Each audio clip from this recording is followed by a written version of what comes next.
Mass consciousness. A group of individuals thinking alike. It's also called collective consciousness. That is our topic for today. And now we're going to turn over the conversation to my husband, and he will continue. We weren't even having a conversation yet. Oh, by the way, I want to tell a story about that. So I have to share this story. Okay, share your So I story. want everybody to know that there was this one time, years ago, for people that don't know, I love soccer, right? That's what they call it in America. Yes. Because they have this thing that they call football, but they use their hands. Mm-hmm. I don't get it. Only in America will you call something football when you use your hands and you're running with the ball. Strange. Anyway, the real football. In our I love household, just to let all of you know, there's American football, which is the NFL, and then we have football. The real football. Which is what the rest of the world plays. Real football. To my husband. Hey, yes, the Just real say, football. it's the real thing. Okay? You really use your feet with the ball. Okay, now that we have that clarified. Okay. So here I am. I watched this video with Tony Braxton, is her name? Yes. Why are you laughing? Tony Braxton sung this song. You know, every World Cup they have a song. They have an artist who performer, right. sings a song or two. It's called it's not a song or two. It's called they always choose a song. Like the anthem for the World Cup. The anthem, that's right. The anthem for the World Cup. And this time they chose this lady, Tony Braxton. Mm-hmm. I didn't know who she was. I just loved watching the video. So I watched this video a few times. I really enjoyed that video because the guys are there, it's all soccer, and I'm watching some really good stuff. And then I told my wife about the video. I said, come watch this video. I've enjoyed this video for what? At least, do you remember for how long I've been enjoying the video? I don't know. Maybe a couple days? A week? No, at least a week. At least a week. That's a long time. Well, maybe a month. I don't know. Anyway, I really enjoyed the video. And then I had my wife come watch the video. And then she goes, "What? There's a naked woman in the video." I'm like, "What naked woman? What did you say?" Half naked woman. Half naked woman. They kept showing her chest before they'd go up to her head, and her chest was... You did not say chest. You said... I said half naked woman. No, they said, "Look at her." What did you say? You didn't say chest? No, look at her breasts. They were popping out of her outfit. That's exactly what you said. Popping out of her... And they showed her more than they did the soccer footage in the video that my husband had me watch. No, they didn't. They did too. We just watched a video again. And they showed it a lot. See? We see completely different things. And that's the whole point of this He video. sees the game he loves. And I'm seeing this woman going, gosh, why didn't they cover her up? After I made that big mistake of showing the video to my wife, I could never watch a video again. Because all I saw was As you know now, he did watch it again because he just watched it last night. We watched it together. Yeah, that's right. And yeah, to show you how interesting it was, there's this group, Il Divo, that was in the video. I don't remember them. I don't remember them being in the video. All I remember They the were guys dressed so soccer. nicely, all in tuxedos. Oh, they looked How come you fabulous. didn't mention that? All you talking about? I did mention that. I said, see, those are really nice dressed men. And then Yesterday. they have this half naked woman. Yesterday, In front of the kids. But not before. Because all you talking about was her breast popping Before, out of it her- was so shocking. Yes. Anyway, ladies and gentlemen. And Thank you kids, for joining one of our point lively is- discussions. The point is that my whole view of the video changed. I couldn't watch it after that. Every time I tried to watch it, I saw a naked woman because of my wife. See, that's a great example of mass consciousness right there. How is that mass consciousness? Oh, I'm glad you asked that question. Because think about it. We're watching the exact same thing. First of all, We are. it's collective thinking, right? Uh-huh. See, you might not realize this, but the reality of the world, the universe, is that there's one, we're all connected. Mm-hmm. Whether or not we want to accept it, that's just the way it is. The reason why we can heal someone from where we are and the person could be halfway around the world is because we're connected, otherwise it wouldn't work. Mm-hmm. If nobody's ever thought about that, that's why it works. Okay. Well, because we're all connected, there are so many things floating out there. All right? All of our thoughts, all of our emotions are out in the universe. They're all there. It's like a buffet. The question becomes, when you enter this buffet, what are you going to choose? What is it that attracts your attention? Right? You go to a buffet, if we go to a buffet, what am I going to eat? Seafood. Seafood. Right? I see the food, I eat it. Yes, great Pretty good, play huh? on words. I know, good, You're so good. funny. Huh? I thought I was your honey. What happened? I said punny. Oh, I see. So anyway, it's literal that. Okay? It's a buffet. It's a buffet of thoughts, it's a buffet of emotions, it's a buffet of goals and all the other things that are happening out there. You, the individual, us, the individuals, we choose what it is that we're going to feast on. So everything out there is mass consciousness. What part of mass consciousness are you going to identify with? Is the question. You understand I that? identified with the half-naked woman. You identified with the sucker. But now, what's the mass consciousness there? How does it tie in? So yes, half-naked woman, but what's the consciousness there that had you focus on that? What's the thinking? What's the mass thinking? about that? Well, I don't know. I don't think I fit in the mass consciousness there because I want to see, people decently dressed. That is the mass consciousness. Oh, I thought There are people out there. Now, Listen, there are people out there that think just like you. oh, very true. That's All right. right. I'm not by myself. Exactly. It's out there. So what do? You've chosen to tap into that thinking Right. where everybody's expected to dress how? Decent.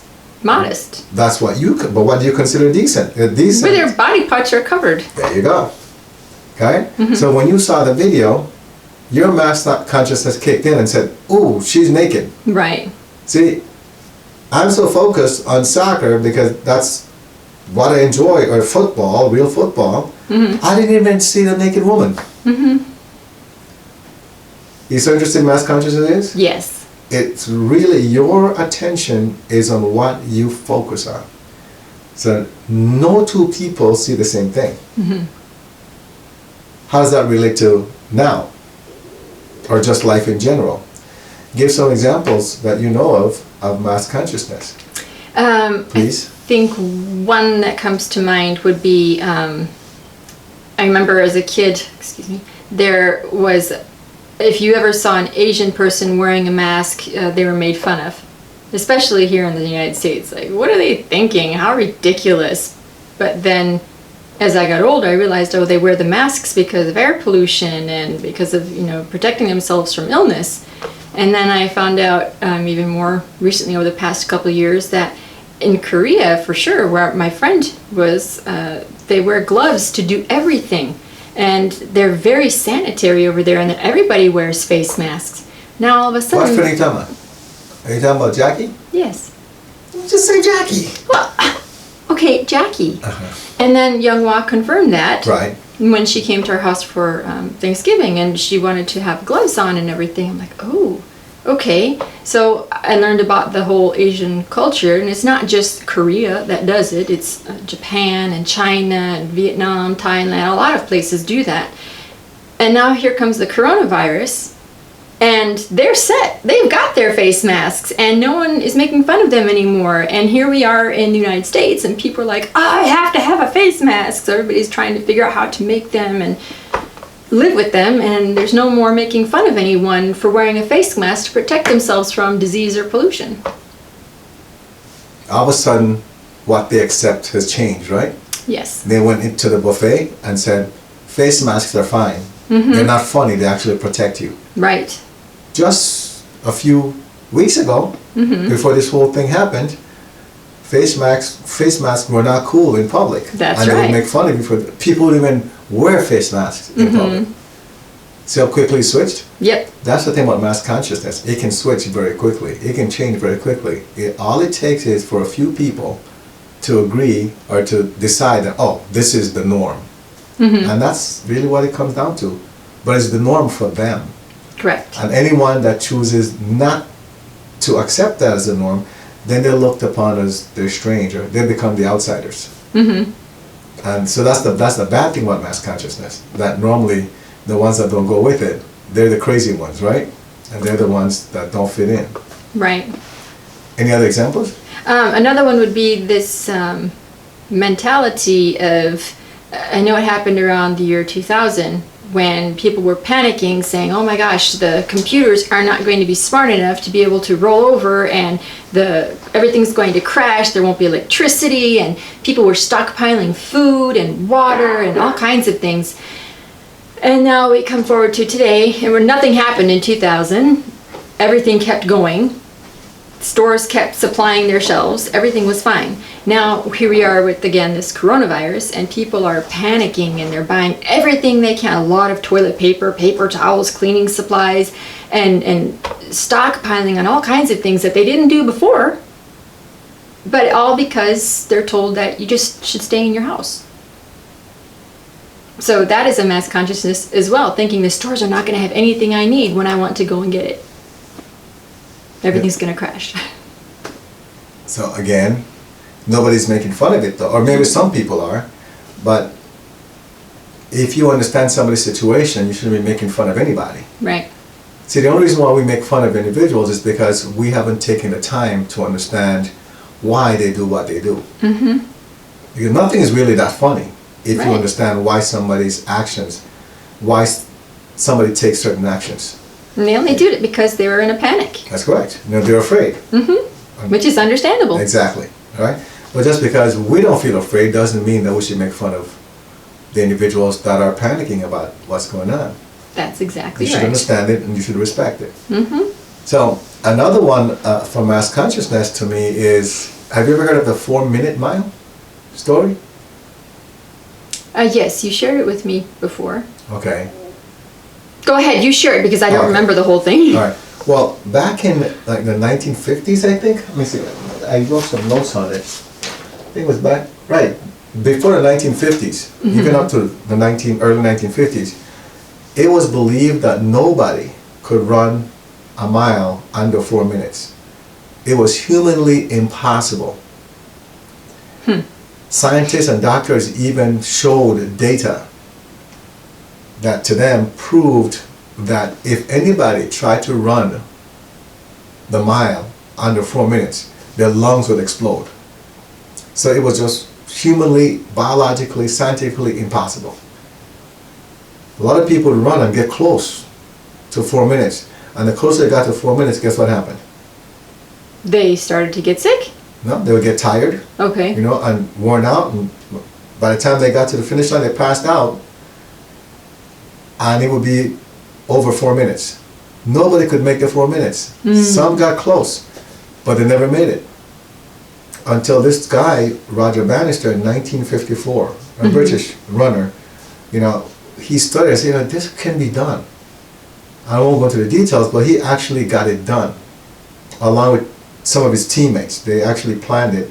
You know, one set the pace, the other one, they had 2 pace setters, and he was the main guy towards the end. I just took off and won the race and broke under 4 minutes. He did like 3 minutes, 59 seconds. He lived. Now, look how interesting this is. 1 month after he did that, an Australian runner ran even faster than him. He went 3 minutes, 58 seconds. Wow. Okay, what happened to all those years when nobody could do it? When all of a sudden, within 1 month of him breaking the 4 minute barrier, somebody else did it. The consciousness changed. Exactly. Their consciousness changed. They went to the buffet and realized, oh, 4 minute mile under 4 minutes. I'll go over there. When before they saw 4 minute mile under 4 minutes, and I'm not doing that. That's impossible. See, before that, almost everybody chose to believe that it was dangerous and it was lethal to run a mile under 4 minutes.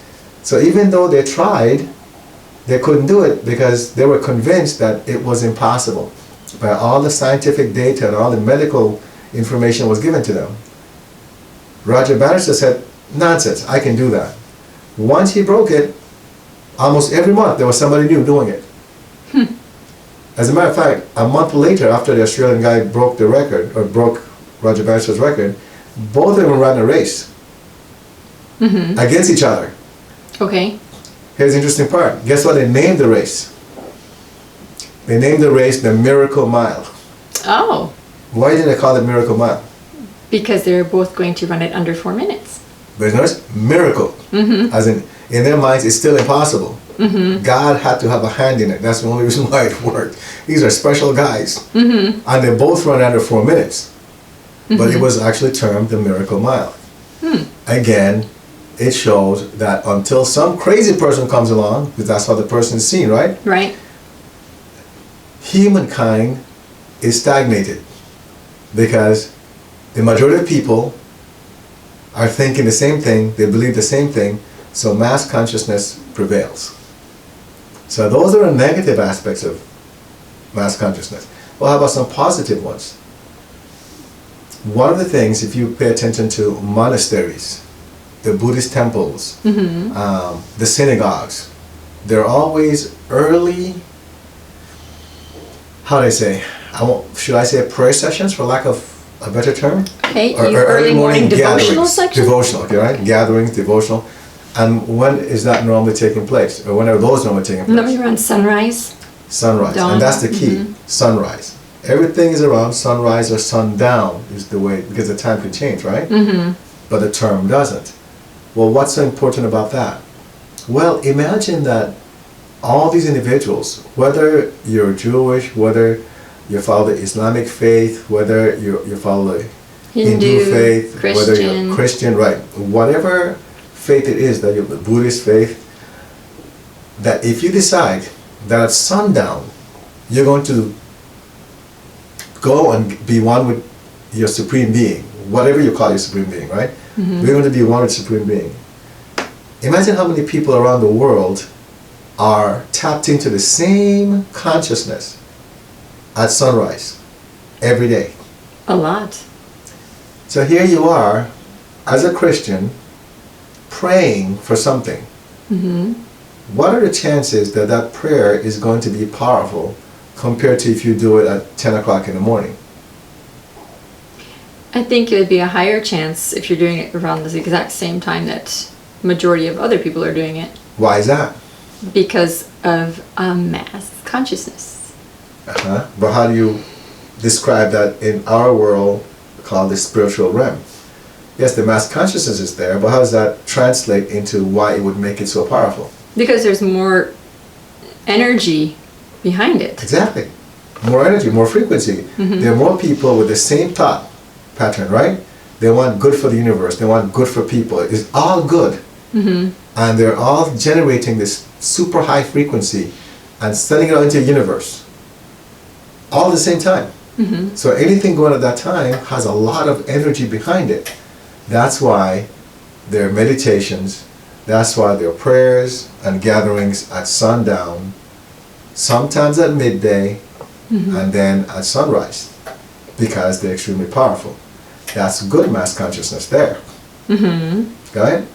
And I'm sure there are others. Can you think of any? Outside of prayer, no, not at the moment. Okay. The point is, why do we even record this video? Because we want people to be aware of what they are doing. For instance, we don't watch the news or read magazines or newspapers because that's all mass consciousness. It's all people thinking and doing the same thing in the same way. And we want to be away from that and make sure that we're following what we're supposed to do. So we step away from that mass consciousness. So it might be good for others. We're not saying that other people should do that, but that's just what we do that works for us so that we can stay focused on what we are doing. And make our own decisions, is the point, right? Yes. And stay more connected and not get panicked because of things we read about or we hear in the news. Because the sensationalism, right? Is what it's called. You don't want to get caught up in that. You have to be careful. Sensationalism, they dramatize a lot of things. Right? So you want to follow the guidance that you get from God, from the Ascended Masters, or whatever you call your Supreme Being. And if you're not careful, you can get drawn into? Influenced. Okay. You can get influenced by things from the outside, all that noise. You know, all that noise. Next thing is, for example, vaccines. That's another good one, Oh. right? They say you should vaccinate your kids because that protects them, and we don't get our kids vaccinated. Nope. You know, thanks to you and arguing with the doctors and things like that. And to this day, even when they have what they call the flu season, our kids are fine. Yes. And the other kids, they get strep throats and all these things, and our kids are fine. You know, and they supposedly got all of their shots and vaccines and And they who knows get what sick else. a lot. And still get sick a lot, exactly. Because it goes back again to the mass consciousness, believing and accepting what the masses believe. When us as individuals should look at the fact that we have a creator that takes care of us, you know, and there are certain things that we can do to co-create with God to make sure our family members and ourselves are doing fine. Bottom line is, this is about each individual, you know, and for each individual, you should be careful when you go to the buffet. You know, look at what you're choosing. Are you choosing what you can relate with? Or are you choosing what's good for you? So you can go to a buffet and you can go and get all the unhealthy items, right? Right. Or you can go there and say, well, no, I'm going to eat the stuff that I know is healthy for me. And that's what you eat. Well, next thing is, if you really want to eat healthy stuff and not pay too much for it, you might not want to go to a buffet, right? You can do that at home, actually, right? But anyway. Okay, well, at the buffet, just avoid the dessert table maybe then. You go to the salad table and There you the go. mains and That is side true. dishes That is table true. instead of the dessert. Right, you can get some area. good stuff at buffets that You we've can. seen, you know. You can. So just be careful what it is that you're buying into. Be careful about what it is that you choose to accept, as they say with Mission Impossible. Your mission, if you choose to accept, right? Well, this is your mission on earth, and you will choose to accept certain things. Well, make sure you choose the things that you know are positive for you, will create positive results. If you're looking at something that's making you feel scared and concerned, that's something you want to get out of your life. Because Or if it makes need you that feel extra. anxious or stressed. Exactly. Turn it off. Yep. You know, and that's what we do, right? We might That's what start we do. watching something on YouTube, and all of a sudden you go, you say, no, I feel uncomfortable with this. Bang, we turn it off You turn it off immediately. No matter how interesting it is, it's gone. You're not going to tolerate it. Because we're watching our vibration. And any one of you watching these videos, you already have a sense of what your frequency is. So pay attention to that. You start to feel uncomfortable, turn it off. Go do something else. You feel you're panicking, you're involved in something you really shouldn't be involved in. So just stop, go say a violet flame decree, and then settle down. Even reading a book. I've done that too. Reading starts to get too intense. I don't like what it is. Done with that book. Move on. All right. Remember, pay attention to what you're choosing at that mass consciousness buffet. And remember to subscribe, like, share this video with someone else. Find us on Facebook at Clearing Healing and Guidance or on Instagram 190 Vision.